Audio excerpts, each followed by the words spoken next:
এ জায়গায় দর্শন, জায়গায় লুটপাট। 5ই আগস্টের পরে একদিনে 71টা না জানি 72টা দর্শন হয়েছে। আপনি দেখেন, ভালো করে খেয়াল করে লাইভে চার্জ দেন। দেশে কোনো নিরাপত্তাই নাই। কেন নাই সেটা সরকার বুঝতে পারে যে দেশে কোনো নিরাপত্তা নাই। কেন, কোন কারণে দেশে নিরাপত্তা নাই? কিন্তু এই জায়গায় মারতে আছে, ও জায়গায় চাঁদা তুলতে আছে, ও জায়গায় টাকা নিতে আছে। কেন নিতে আছে? অন পর্যন্ত কোনো দেশই সরকার ক্ষমতায় আসে নাই। কেন দেশে এই অবস্থায় সাধারণ মানুষ কেন হাঁটতে পারতেছে না দেশের দিকে? বলেন, আপনি হাঁটতেছেন, আপনার ধাক্কা লাগে আপনার সাথে তক্ক করতে আছে। এর পিছনে যারা ষড়যন্ত্রকারী তাদের বিরুদ্ধে কি অ্যাকশন নেওয়া প্রয়োজন? বর্তমানে যখন আইনটা যে চালাইতেছে তার কাছে জিজ্ঞেস করেন যে দেশের পরিস্থিতি এরকম কেন হচ্ছে, কোন কারণে হচ্ছে। দেশে এখন বর্তমানে আওয়ামী লীগ সরকারও নাই, বিএনপিও নাই, জাতীয় পার্টিও নাই, জামাতও ক্ষমতা নাই। দেশ তো এমনি অচল হয়ে গেছে, সামনে তো আরো অচল হয়ে যাবে। আমাদের মতন রিকশালারা, গরিব দুঃখী মানুষের বর্তমানে যে একটা চলতে যে সমস্যা, যে একটা পরিস্থিতি, যে চালায় সে বসতে আছে। আপনি চাইয়ে দেখেন তো, সমস্যা না মানে অর্থনীতির দিক দিয়ে প্রচুর সমস্যা। কেন, কি জিজ্ঞেস করছেন? সারাদিন একটা গাড়ি চালায় ভাড়া পাইতাম 1000-1200 টাকা, আর এখন সকাল থেকে সন্ধ্যা পর্যন্ত 500 টাকা ক্যাশ হয় না।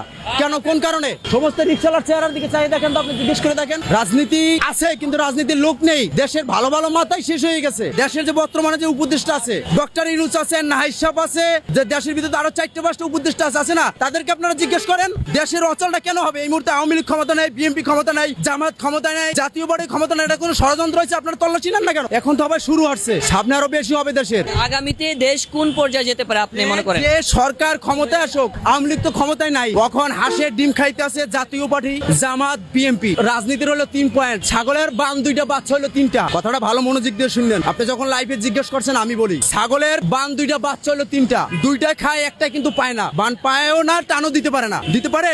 আওয়ামী লীগ সরকার বিএনপি রে ভিত্তি বইরে তুইল। কথাটা আপনি খেয়াল করে শুনলেন। আওয়ামী লীগ সরকার ছাগলের বান সে নিজে একলাই টানতেছে, যে লক্ষণ দেয়, তার কোনো অতিথি নেই মাঠে। যে পর্যন্ত দেশে ক্ষমতাশালী লোক একটা না আসবে, যে সরকার ক্ষমতায় না বসবে, এই পর্যন্ত সম্পূর্ণ জনগণের দায়িত্ব ডক্টর ইউনূস স্যারের নিতে হবে। আপনি আসবেন, আপনার সামনে দিয়ে একজনে ধাক্কা মারে বলবো, ওই বেটা কে তুই আমার ধাক্কা মারি গেল, তাদেরকে আপনি সুস্থভাবে হাঁটতে যাইতেছেন, মানে আপনার সাথে কিলিংকিরি বাজাবার জন্য। আপনি স্বাধীন দেশে স্বাধীন এবং নিরাপদ কতটুকু? দেশ এখন বর্তমানে তো স্বাধীনই তো নাই। কেন স্বাধীন নাই? কেন, কোন কারণে নাই দেশে? যে সরকার, এই সরকারের আগের সরকার ছিল, সে সরকার আসছে, সবাই তো বলছে না দেশের এখন স্বাধীন উদ্দেশ্যটা জিনিসটা আমরা সুন্দরভাবে নতুন করে আমরা চাই।